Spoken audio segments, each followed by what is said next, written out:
The cattle were moving west when they should have been moving east, and the light was failing fast over the high country when Ryder Ashton saw the figure standing in the snow. He had ridden out expecting wolves or a broken fence, something that made sense in the ordinary calculus of winter ranching. What he found instead was a woman, orc-born, lean as a winter doe, standing beside a hand cart that listed badly to one side. She wore a coat that had been patched too many times to count, and her green skin looked gray in the failing light. Her tusks were small, barely visible when her mouth was closed, and her dark hair was pulled back in a braid that hung over one shoulder. She was perhaps 35, and she stood very still, the way prey animals stand when they know running will do no good. In the cart, wrapped in blankets that were more whole than cloth, was a child. A girl, maybe 8 years old, with the same green skin and small tusks, the same dark hair. Her eyes were closed, and even from horseback Ryder could see that her lips were blue. The woman looked up at him and said nothing for a long moment. Then she spoke, and her voice was flat and empty of everything except truth. "We have nowhere left." Ryder did not answer. He had never been a man of many words, and there were no words that mattered just then. He dismounted, his boots crunching in the snow, and walked to the cart. The woman stepped back, not far, just enough to let him see. He pulled the blanket aside and saw the girl's feet. They were black at the toes, frostbite so deep the flesh looked like charcoal. He bent and lifted the child from the cart. She weighed almost nothing. Her head lolled against his shoulder, and she made a small sound, not quite a whimper. The woman said nothing, but he felt her watching every movement of his hands. "Follow," he said, and turned toward his horse. The ranch house was 2 miles east, built low and solid against the wind. Ryder rode with the girl cradled against him, and the woman walked behind, pulling the cart through snow that was knee-deep in places. He did not look back to see if she was keeping up. He knew she would. The house was dark when they arrived. Ryder lived alone, had lived alone for 15 years, ever since he bought the land with money earned driving cattle up from Texas. He was 42 and had never married, had never wanted to badly enough to change the shape of his life. He kicked the door open and carried the girl inside, laying her on his own bed in the small room off the kitchen. The woman followed, silent as snow. "Get those wet clothes off her," he said, and went to build up the fire. By the time the stove was roaring and the lamps were lit, the woman had the girl undressed and wrapped in every dry blanket Ryder owned. He filled a basin with lukewarm water, not hot, and brought it to the bedside. The woman looked at him, and he saw the question in her eyes. "Too hot will make it worse," he said. "Start with warm. Slow." She nodded and began to work, dipping a cloth in the water and wringing it out, laying it gently over the blackened toes. The girl whimpered and tried to pull away, but the woman held her still, murmuring something in a language Ryder did not know. He stood in the doorway and watched for a moment, then went to make coffee and heat soup. When he came back with a bowl and a spoon, the woman was still working.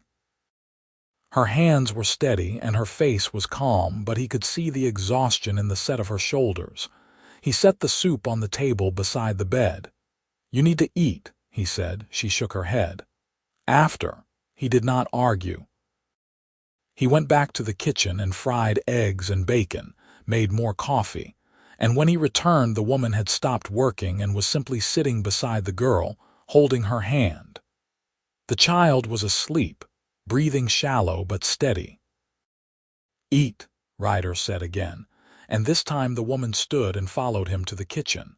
They sat at the table in silence. The woman ate like someone who had not seen food in days, quickly and without waste.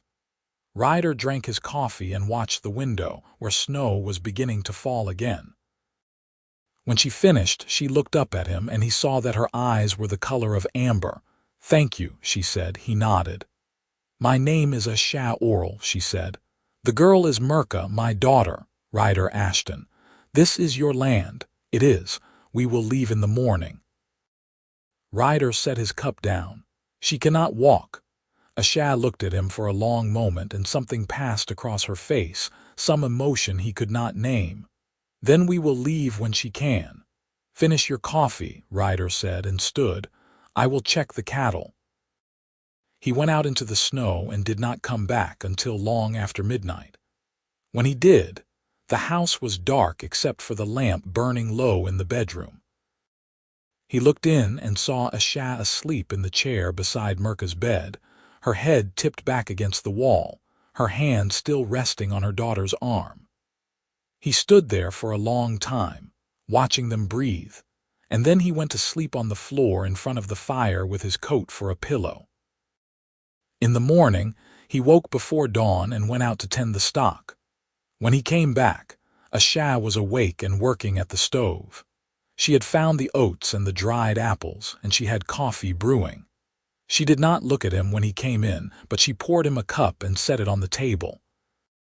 "How is she?" he asked, sleeping. "The fever is not bad yet, but it will come," he nodded. He knew frostbite. He had seen men lose fingers and toes and worse. "There is a doctor in town, 10 miles. Asha shook her head. "They will not treat her." "They will." "You do not understand. We are orc. They will turn us away." Ryder drank his coffee and considered this. He knew she was right. He had seen it before, the way people looked at orcs, the way doors closed. But he also knew the doctor, an old man named Penhallow, who had set Ryder's leg once after a horse rolled on him. Penhallow was crotchety and expensive, but he was not cruel. "I will go," Ryder said. "He will come if I ask." Asha looked at him, and again he saw that flicker of something in her eyes. "Why?" "Because she needs a doctor." "You do not know us." Ryder stood and put on his coat. "I know enough." He rode to town through snow that was still falling, light and dry. The sky was the color of iron, and the wind cut through his coat like a blade. He found Dr. Penhallow in his office above the general store, a cramped room that smelled of carbolic and old tobacco. Penhallow was 70 if he was a day, with a white beard and hands that shook until he touched a patient. "Ryder Ashton," Penhallow said. "What brings you out in this?" "I need you to come to the ranch. Frostbite case. A child." Penhallow frowned. "How bad?" "Black toes." "Maybe 2 will have to come off. Bring her here. She cannot travel." Penhallow sighed and reached for his bag. $10 and you drive." "She is orc," Ryder said. Penhallow stopped. He looked at Ryder for a long time, and Ryder looked back, saying nothing. Finally, the old man shook his head. $20 then, and you tell no one I went." "Agreed." They drove back in Ryder's wagon, and Penhallow grumbled the whole way about the cold and the roads and the general foolishness of people who lived in the high country. When they arrived, Asha was standing in the doorway, and Ryder saw her stiffen when she saw the doctor. "This is Asha Oral," Ryder said. "Her daughter is Mirka." Penhallow grunted and went inside, shaking snow from his coat. He examined Mirka in silence, his hands gentle despite the tremor. When he was done, he straightened and looked at Asha. 2 toes on the right foot will have to come off, maybe 3. I can do it here if you have whiskey and clean cloths." Asha nodded. "When?" "Now. The longer we wait, the worse it gets." Ryder fetched the whiskey and a bottle of laudanum, and Asha tore an old sheet into strips. Penhallow worked quickly, and Mirka screamed once, a high, terrible sound, and then the laudanum took her, and she went limp. When it was over, Penhallow bandaged the foot and washed his hands in the basin. "Keep it clean. Change the dressing every day. If it starts to smell, send for me again." "How much do I owe you?" Asha asked. "It is paid," Ryder said. Asha looked at him, and he saw anger flash in her eyes, but she said nothing. Penhallow left, and Ryder drove him back to town in silence. When he returned, Asha was sitting at the kitchen table, and her face was very still. You should not have paid, she said. It is done. We are not beggars. I did not say you were. Ashas stood, and he saw that she was shaking. You do not understand. We have nothing. We cannot repay you. Ryder took off his coat and hung it by the door. I did not ask you to. Then what do you want? He looked at her, and for the first time in a long time he did not know what to say. What he wanted was something he could not name, something that had settled into his chest when he lifted Mirka from the cart and had not left. He wanted them to stay. He wanted to hear footsteps in the house and voices at the table. He wanted to not be alone. But he could not say that, so he said, The girl needs time to heal. You can work if you want. I can always use help with the horses. Ashas stared at him. You would hire me if you can do the work. I can do the work. Then it is settled. It was not settled, not really, but it was a beginning. Asham moved into the small room off the kitchen, and Mirka stayed in Ryder's bed. He slept on the floor in front of the fire and told himself it was no hardship. The days took on a rhythm. Ryder worked the cattle and Ashah worked the horses. She was good, better than good. She could gentle a green-broke colt in half the time it took him, and she had a way of reading a horse's mood that seemed almost like magic. Mirka healed slowly. The first week she was feverish and restless, crying out in her sleep. Ashah sat with her every night, and Ryder could hear them through the thin wall, the low murmur of Ashah's voice, the occasional sob from Mirka.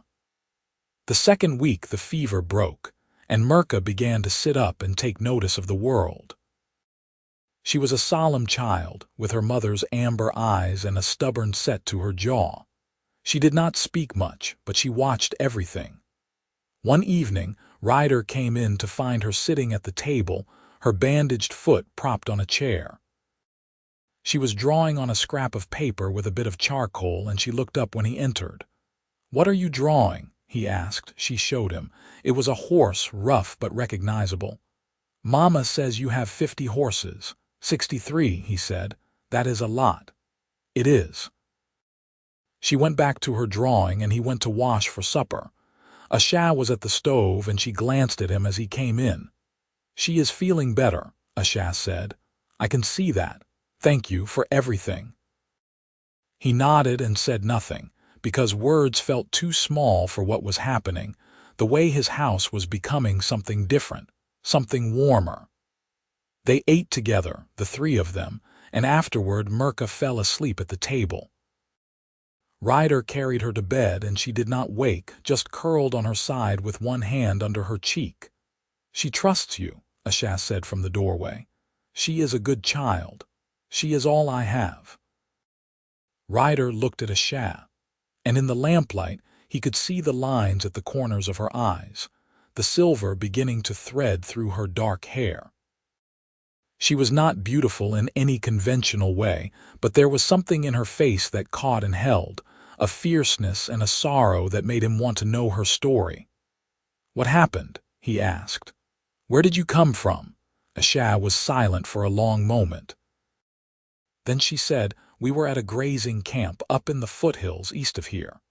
We had been there for 5 years. It was good land, open range. My husband was a drover and he knew cattle. We ran a small herd, maybe 100 head. It was enough. He died 2 years ago, pneumonia. After that, it was just Mirka and me. I kept the herd going. I had help, my brother and his sons, but they have their own families. Then last month, men came. They had papers, deeds. They said the land was theirs now, that we were trespassing. I told them we had been there for 5 years, that no one had ever claimed it before. They did not care. They gave us a week to leave. Ryder felt something cold and hard settle in his gut. "And you left." "We had no choice. But we were slow. Mirka was sick, and I could not move the herd quickly. On the last day, the men came back. They burned the camp. They scattered the cattle. They told us if they saw us again, they would kill us." "Did you see their faces?" "Yes. There were 4 of them. The leader had a scar across his nose. He wore a badge, but I do not think he was a real lawman." Ryder said nothing. He knew the type. Men who worked for the big enclosure companies, buying up land with forged deeds, driving off anyone who got in the way. It was happening all over the high plains, and the law did little to stop it. "Where were you going?" he asked. "North. My brother has a place up near the timber line, but Mirka's feet gave out before we got there. We had been walking for 3 days when you found us. You could have died." "I know." Ryder looked at her, and he felt something shift inside him, something that had been locked away for so long he had forgotten it was there.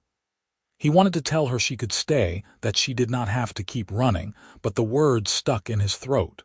Instead, he said, "You are safe here." Asha met his eyes, and he saw tears shining in her own, though she did not let them fall. "For how long?" "As long as you need." It was a promise he did not know if he could keep, but he meant it anyway. The days grew shorter and colder. December came, and with it the first real snows. Ryder spent long hours out with the cattle, making sure they had access to water and shelter. Asha worked the horses, and Mirka sat by the fire, her foot still bandaged but healing well. Penhallow had been out twice more to check on her, grumbling each time about the drive but always gentle with the girl. One afternoon, Ryder came back to find Asha in the corral with a big bay gelding that had been giving him trouble for weeks. The horse was high-strung and spooky, liable to bolt at shadows. Ryder had been planning to sell him, but Asha had asked if she could try, and he had said yes. Now he leaned against the fence and watched as she worked. She did not use a whip or even a rope.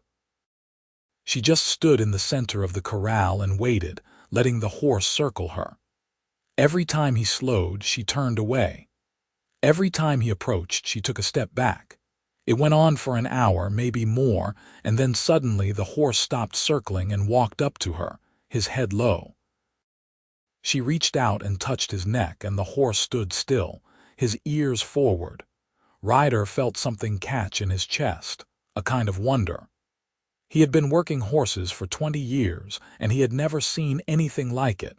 Asha turned and saw him watching.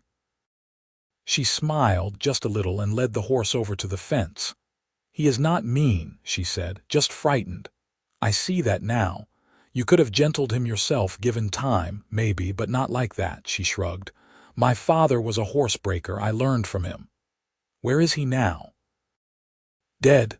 10 years ago. I am sorry." She nodded and turned back to the horse, running her hand down his shoulder. "This is good land you have, good water. It is. You must fight to keep it." Ryder looked at her sharply. "What do you mean?" "Men like the ones who burned us out, they do not stop. They take and take until there is nothing left. You are alone here. You are vulnerable. I can take care of myself." "I do not doubt it, but one man cannot watch everything." Ryder did not answer because he knew she was right. He had been hearing rumors in town, talk of a big enclosure company buying up water rights, pushing out the smaller ranchers. He had not worried much about it, because his deeds were solid and his land was paid for. But deeds could be forged and lawyers could be bought. That night, he lay awake on his bedroll and listened to the wind rattle the windows. He thought about Asha and Mirka, about the way his house had changed in the weeks they had been there. It was not just the voices and the footsteps. It was the way Asha left her coat hanging by the door, the way Mirka's drawings were scattered across the table. It was the smell of bread baking and the sound of someone humming while they worked. It was the sense that he was not alone anymore, and that feeling was both terrifying and wonderful. He thought about what Asha had said about fighting to keep the land. He thought about the men who had burned her out, and he felt anger rise in him, hot and sharp. He did not know if those men would come here, but if they did, he would be ready. Christmas came and went. Ryder had never paid it much attention, but Asha made a small feast with what they had, and Mirka's eyes went wide when she saw the table. They ate roast chicken and potatoes and dried apple pie, and afterward they sat by the fire and Mirka told them a story her father used to tell, about a great elk who carried the sun on his antlers. Her voice was soft and serious, and when she finished, Asha kissed her forehead and sent her to bed. Ryder and Asha sat in silence for a while, listening to the fire crack and hiss. Then Asha said, "You have been kind to us, kinder than anyone has ever been. You have earned your keep. Still, you did not have to let us stay." Ryder looked into the fire. "I did not want to be alone anymore." It was the most honest thing he had said in years, and the silence that followed was thick with meaning. Asha did not speak, but when he glanced at her, he saw that she was looking at him, her amber eyes soft. "Neither did I," she said. The moment stretched, and Ryder felt something pass between them, some wordless understanding.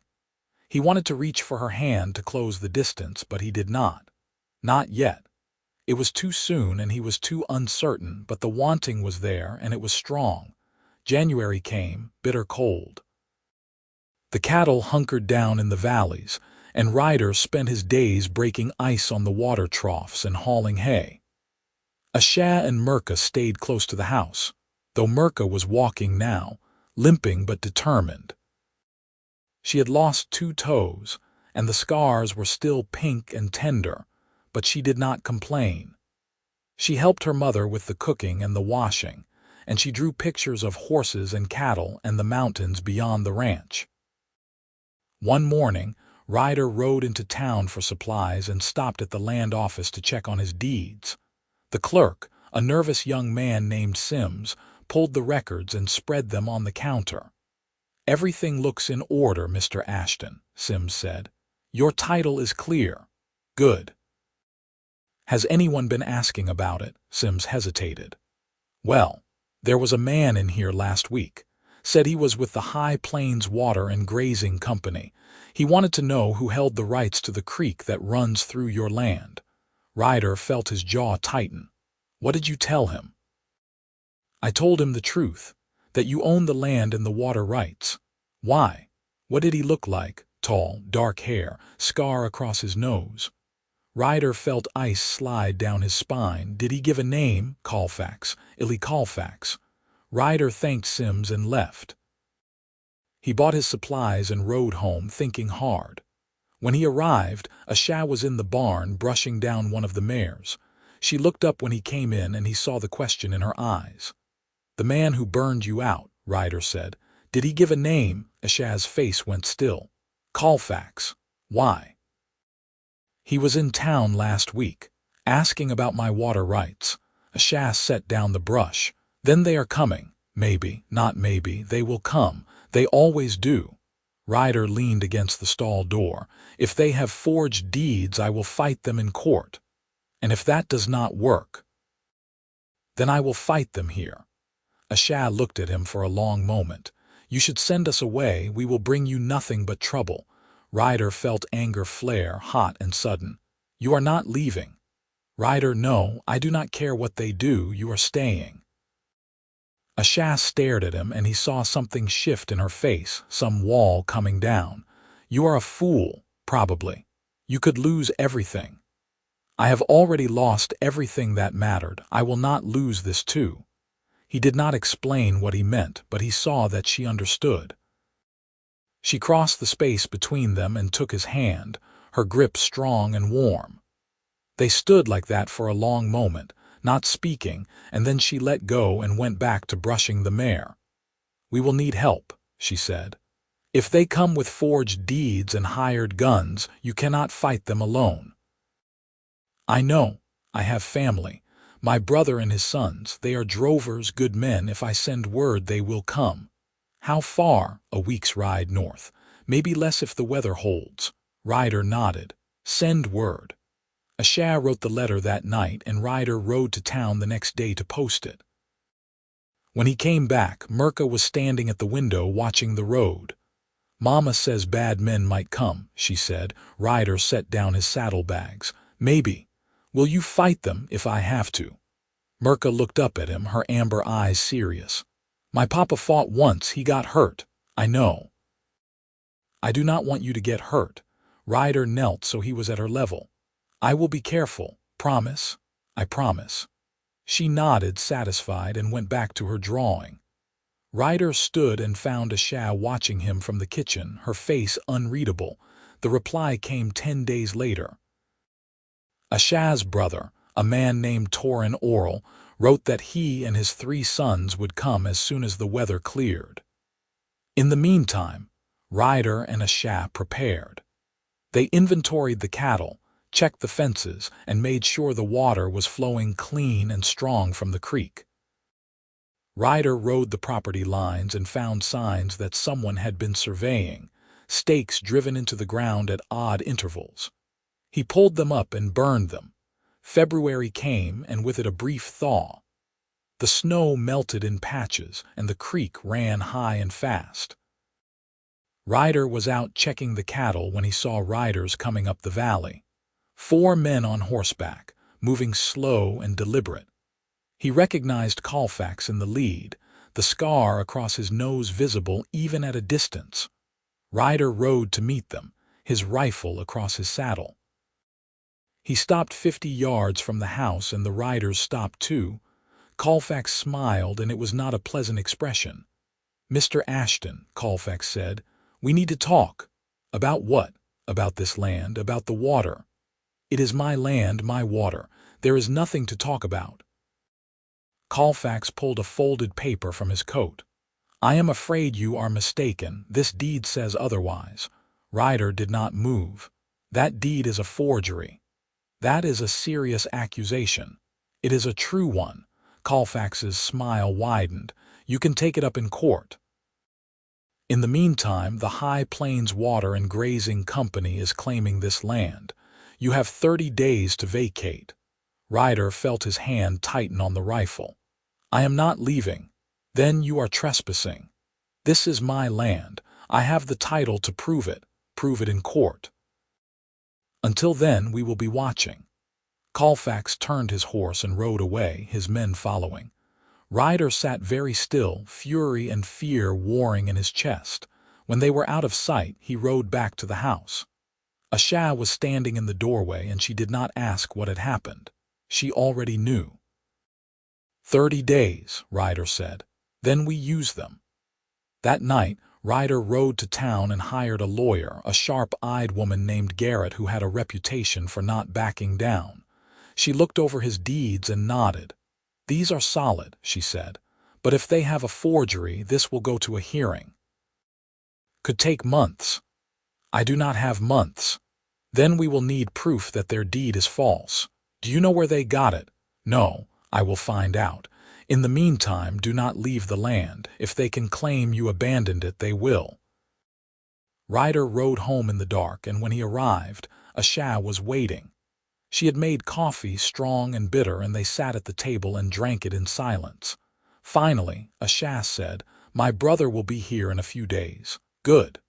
What do you need us to do?" Ryder looked at her, and he felt the weight of what was happening settle on his shoulders. "I need to get the cattle to market before the hearing. If I can prove I am running an active operation, it will strengthen my claim.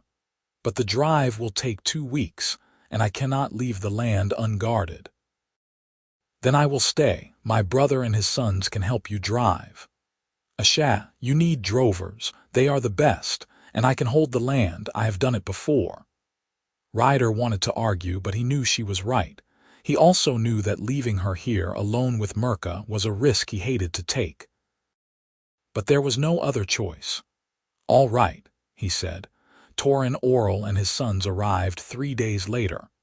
They were big men, broad-shouldered and green-skinned, with the easy confidence of people who spent their lives on horseback. Torin was older than Asha, maybe 50, with gray in his hair and a scar along his jaw. His sons were younger, ranging from 20 to 30, and they looked at Ryder with open curiosity. "So you are the one who took in my sister," Torin said. "I am. She says you need help driving cattle." "I do. 800 head over the pass to the rail yards. 2 weeks, maybe less if the weather holds." Torin looked at the mountains, still white with snow. That is a hard drive. It is. What are you paying? Standard rate. $5 a day per man plus food. Torin nodded. We will do it, but I want your word that my sister and her daughter will be safe here. You have it. Torin held out his hand and Ryder shook it. The deal was made. They spent the next week gathering the cattle and planning the route. The pass was treacherous in winter, narrow and steep, but it was the only way to get the herd to market in time. Ryder worked from dawn to dusk, and Asha worked beside him, her face set and determined. Mirka stayed close to the house, watching from the window, and Ryder could see the worry in her eyes. The night before they left, Ryder found Asha in the barn, checking the saddles. He stood in the doorway, watching her work, and she looked up when she heard him. You should rest, she said. So should you, she smiled just a little. I will rest when this is over. Ryder crossed to her and took the saddle from her hands. He set it aside and turned to face her, and the space between them felt charged, electric.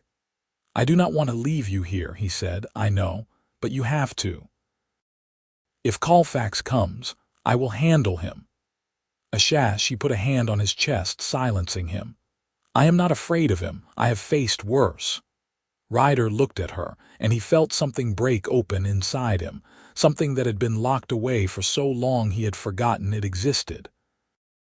He reached up and covered her hand with his own, and she did not pull away. When this is over, he said, I want you to stay, not as hired help, not as a guest. I want you to stay because this is your home.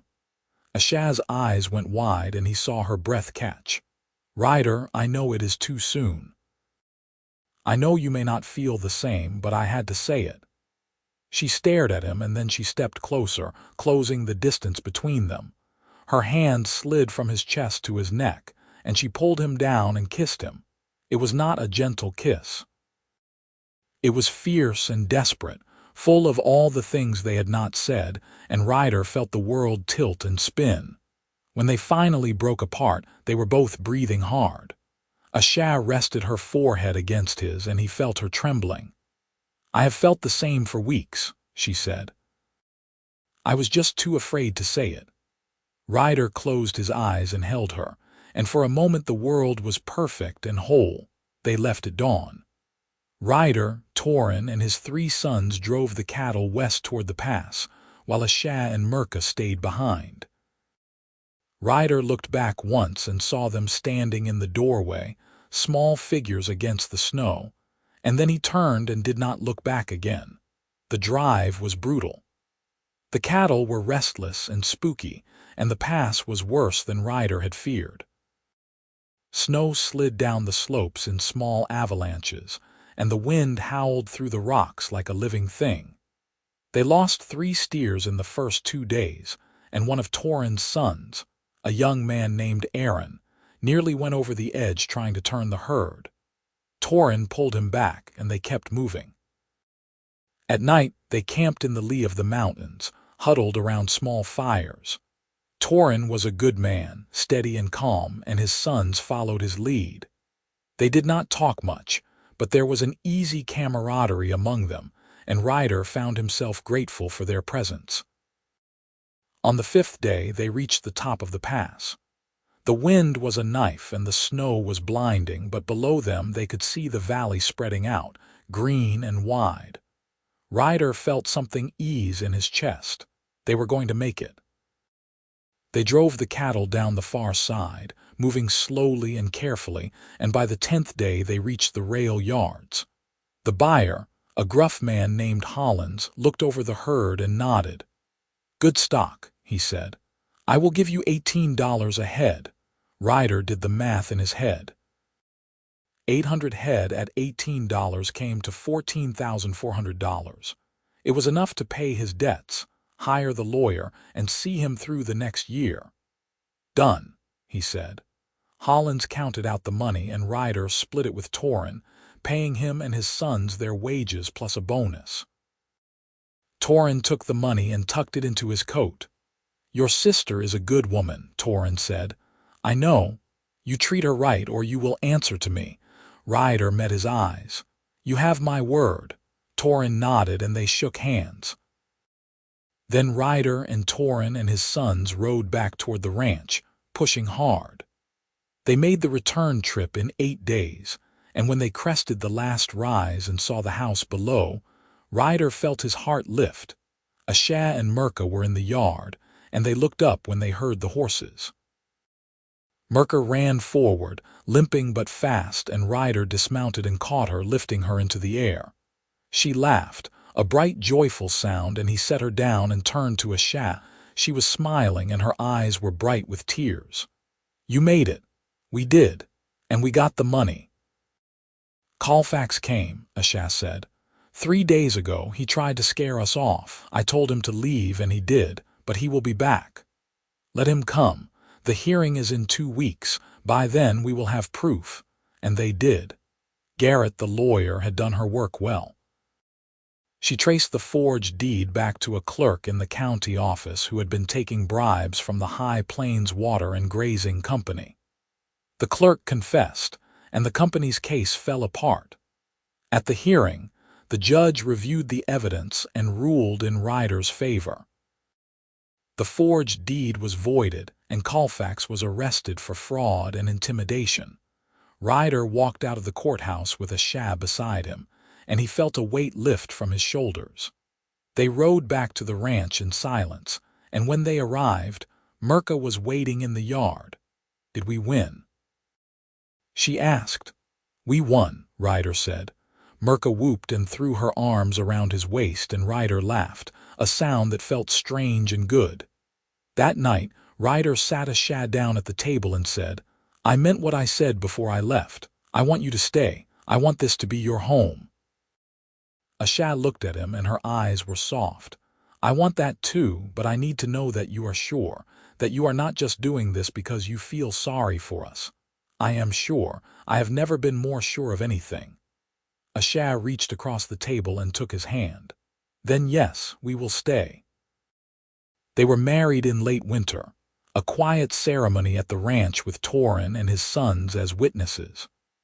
Mirka stood beside her mother, wearing a dress that Asha had made from an old curtain, and she smiled so wide her small tusk showed.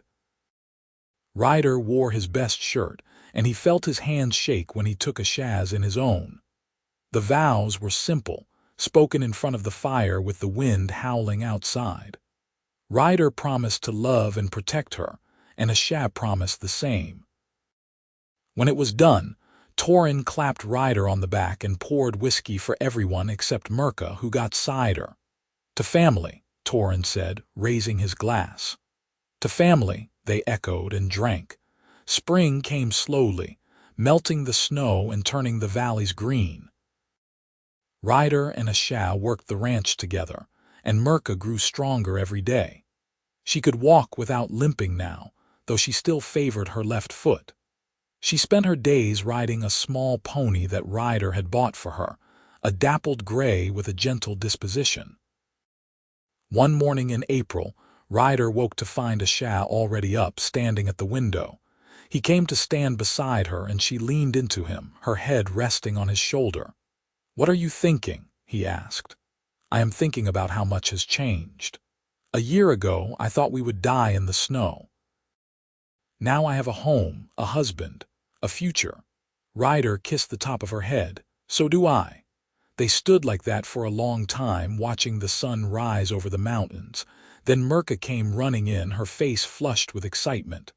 Mama, Ryder, come quick. The mare is foaling. They ran to the barn, and sure enough, the big bay mare was lying in the straw, her sides heaving. Asha knelt beside her, murmuring soft words, and Ryder fetched clean towels and a bucket of water. The foal came quickly, a leggy chestnut with a white blaze, and Mirka watched with wide eyes as it struggled to its feet. Can I name her? Mirka asked. Of course, Asha said. Mirka thought for a moment, then said, I will call her Dawn because she was born in the morning. Dawn, Ryder repeated. I like it. The foal took her first shaky steps, and Mirka laughed, clapping her hands. Asha stood and slipped her hand into Ryder's, and he felt a contentment settle into his bones, deep and sure. The months passed, and the ranch thrived. The cattle fattened on the spring grass, and the horses multiplied. Ryder hired 2 ranch hands to help with the work, young men from town who were glad for the employment. Asha continued to work with the horses, and her reputation spread. People began to bring their difficult animals to her, and she always managed to gentle them. Mirka started going to the small schoolhouse in town, riding her pony the 10 miles each way. At first, Ryder worried about how the other children would treat her, but Mirka came home with stories about friends and games, and he relaxed. The teacher, a kind woman named Eustace, wrote to say that Mirka was bright and eager to learn, and Asha beamed with pride when she read the letter. Summer came, hot and dry, and Ryder and Asha worked side by side from dawn to dusk. In the evenings, they sat on the porch and watched the sun set over the mountains, and sometimes Mirka would join them, telling them about her day or drawing pictures in her sketchbook. One evening in August, Asha set down her mending and looked at Ryder. "I have something to tell you." He looked up from the harness he was repairing. "What is it?" "I am pregnant." Ryder stared at her, and for a moment he could not speak. Then he set down the harness and pulled her into his arms, holding her tight. "Are you happy?" she asked. "I am. Are you?" "Yes. I did not think I would have another child. I thought that part of my life was over." "It is not over. It is just beginning." She smiled and kissed him, and Mirka looked up from her drawing and grinned. "Am I going to have a brother or sister?" Mirka asked. "You are," Asha said. Mirka whooped and jumped up, and they laughed, the 3 of them, and later the whole family together. The baby came in the early spring, a girl with green skin and Ryder's dark hair. They named her Willa, and she was strong and loud, with a grip that could bend Ryder's finger. Mirka doted on her, helping with the feedings and the changings, and Asha glowed with a happiness that seemed to light up the whole house. Ryder found that fatherhood suited him. He had always been a solitary man, but now he loved the chaos and noise, the way the house was always full of life. He built a cradle for Willa and a bigger bed for Mirka, and he added a room onto the house so they would have more space.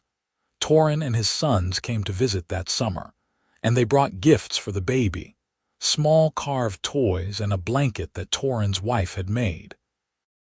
They stayed for a week, helping with the haying and the branding, and when they left, Torin pulled Ryder aside. "You have done well," Torin said. "My sister is happy. That is all I ever wanted for her." "I will keep her that way," Ryder said. "I know you will." The years passed, and the ranch grew. Ryder bought more land, expanding his herd and his holdings. Asha became known throughout the territory as the best horse breaker around, and people came from miles away to learn from her. Mirka grew tall and strong, and when she was 16, she asked if she could help drive the cattle to market. Ryder hesitated, but Asha said yes, and Mirka proved herself more than capable. Willa grew into a lively, curious child, always underfoot and always asking questions. She had her mother's gift with animals and her father's stubborn determination, and Ryder loved her with a fierceness that sometimes surprised him. One spring, when Mirka was 18 and Willa was 8, Ryder decided to take them on a trip to the pass where he had driven the cattle all those years ago. Asha packed food and blankets, and they rode out together, the 4 of them, with Torin and his sons joining them for the journey. They camped at the top of the pass, and that night they sat around the fire and told stories. Mirka talked about the ranch and her plans for the future. Willa talked about the foal she was training. Asha and Ryder sat close, their hands intertwined, and they listened and smiled. In the morning, they rode to the edge of the pass and looked out over the valley below. The land stretched out forever, green and gold in the sunlight, and Ryder felt a deep sense of peace. "This is where it all changed," Ashton said. "It is," Ryder agreed. Mirka rode up beside them, her pony sure-footed on the rocky ground. "What changed?" "Everything," Ryder said. "I found your mother and you, and my life became something I never expected." Mirka smiled. "I am glad you found us. So am I." Willer rode up on her small mare, and Torin and his sons joined them, and they sat together on the ridge, looking out over the land. The wind was soft, and the sky was clear, and Ryder felt a gratitude so deep it was almost painful. They rode back to the ranch slowly, taking their time, and when they arrived, Ryder dismounted and helped Ashton down. She looked up at him, her amber eyes soft, and he kissed her, gentle and sure. "I love you," he said. "I love you too." Mirka and Willer ran ahead, laughing, and Torin and his sons followed, talking among themselves. Ryder and Ashton walked hand in hand to the house, and when they reached the porch, Ryder turned to look back at the land. It was his land, theirs, and it was good. The cattle grazed in the valley, the horses ran in the pasture, and the house was full of life and love. He had built something here, something that would last. Ashton leaned into him, and he put his arm around her, and they stood like that for a long time, watching the sun set over the mountains. The light turned the sky pink and gold, and the shadows grew long, and Ryder felt a contentment settle into his soul. This was home. This was family. This was everything he had ever wanted, and more than he had ever dreamed. And as the stars began to appear, one by one, Ryder knew that whatever came next, they would face it together.